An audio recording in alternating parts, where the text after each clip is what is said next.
जों कनकलता हान्जानिफ्राय आं थरायना लाइमोन बसुमतारी। आं दिनै विकसित भारत बिल्डटन हाबाफारियाव मावथांखि होनो लादों। गामि जौगानाय।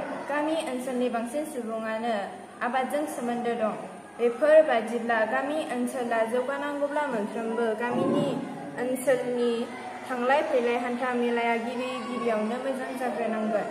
गारि मटरनि फोनांजाब राहाया मोजां जानांगोन। खम समनि गेजेराव गामि ओनसोलाव दिहुननाय जायखि जाया मुवा बेसादखौ नोगोर ओनसोलसिम दैथायहरनायनि सुबिदाफोर थाथारनांगोन।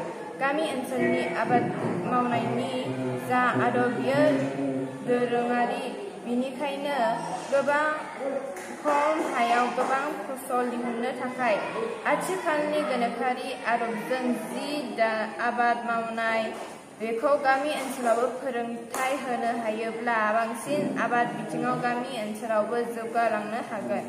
बिनि थाखाय फोरोंथायनि थाखाय आयदा लाथारनांगोन। बिनि अनगायैबो गामि ओनसोलाव थानाय बांसिन सुबुङानो सोलोंथायनि बिथिङाव उन गोग्लैसोनाय। बेफोरनि गुबै जाहोना जाबाय गामि ओनसोलाव मोजां फरायसालि गैयि।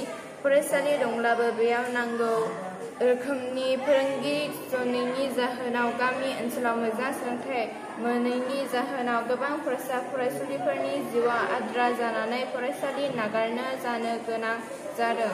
फारसेथिं गामि ओनसोला जौगानांगौब्ला गोग्गो लोंनाय दैनि जगायनायाबो थानांगोन।